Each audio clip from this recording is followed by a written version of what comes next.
ओम नमो भगवते वासुदेवाय। कार्तिक मास की शुक्ल पक्ष की तृतीया की कथा। कार्तिक मास अत्यंत पवित्र माना गया है। इस मास में हर तिथि का विशेष महत्व होता है।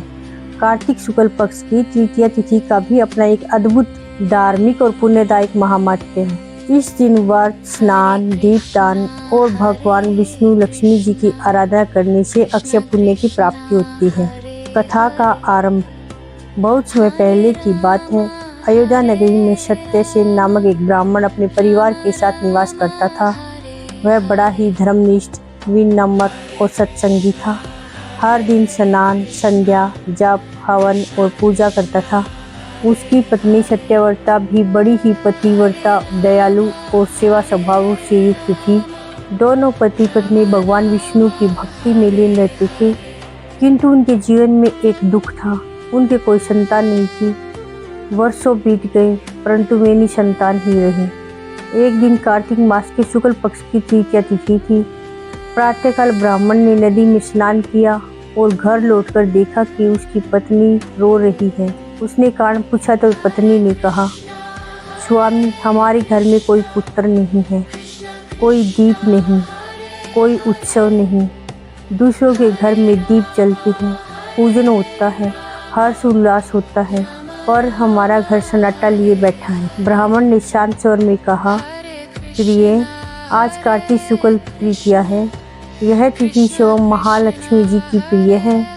यदि आज हम पूर्ण श्रद्धा से लक्ष्मी नारायण का पूजन करें, दीप दान करें और व्रत रखें, तो देवी स्वयं प्रसन्न होकर हमारे जीवन में सुख भर देंगी।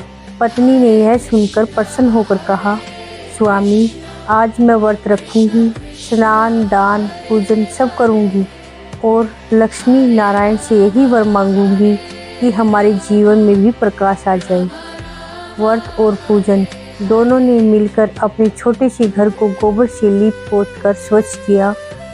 दरवाजे पर तोरण बांधा, तुलसी दल से घर को सजाया और मिट्टी के दिए जलाकर भगवान विष्णु लक्ष्मी जी की सुंदर प्रतिमा स्थापित की। सत्यव्रता ने पूरे दिन उपवास रख संध्या समय दोनों पति पत्नी ने गंगा जल से स्नान किया, दीप जलाए और पुष्प, धूप, नैवेद्य, तांबूल, वस्त्र और फल अर्पित किए। वह बड़े भाव से बोली, हे माँ लक्ष्मी, जो निर्धन के घर को छोड़कर कभी नहीं जाती, जो विष्णु के हृदय में सदा निवास करती है, कृपा करके हमारे जीवन को भी प्रकाशित कीजिए। पूजन के बाद दोनों ने ब्राह्मण को भोजन कराया और दान दिया। देवी का आशीर्वाद। रात को जब वे विश्राम कर रहे थे, तभी महालक्ष्मी जी स्वयं स्वप्न में प्रकट हुई। उनके तेज से पूरा कक्ष आलोकित हो उठा। देवी ने कहा, हे सत्यसेन और सत्यव्रता, तुम्हारा व्रत और भक्ति मुझे अत्यंत प्रिय लगी। आज से तुम्हारे जीवन का अंधकार दूर होगा। अगले वर्ष कार्तिक मास में तुम्हारे घर में एक तेजस्वी पुत्र का जन्म होगा। तुम्हारे घर में सदा लक्ष्मी जी का वास हो। इतना कहकर देवी अंतर्ध्यान हो। फल की प्राप्ति। वह दिन और वह वर्ष बदल गया। अगले कार्तिक मास में सत्यव्रता ने एक सुंदर तेजस्वी बालक को जन्म दिया। उनके घर में हर्ष का माहौल छा गया। उस दिन से सत्यसेन दंपति हर वर्ष कार्तिक शुक्ल तृतीया का व्रत करते और दीपदान अवश्य करते। जिस घर में कार्तिक शुक्ल तृतीया का व्रत किया जाता है, वहाँ दरिद्रता नहीं ठहरती। व्रत की विधि और फल। इस विधि पर प्रातःकाल स्नान करके शुद्ध वस्त्र पहनने चाहिए। भगवान विष्णु और माता लक्ष्मी जी की संयुक्त रूप से पूजा करनी चाहिए। दीपदान करने से अक्षय फल का प्राप्त होता है। जो व्यक्ति इस दिन दान, दीप और पूजन करता है, उसके घर में सदा सुख समृद्धि बनी रहती है। कथा का संदेश।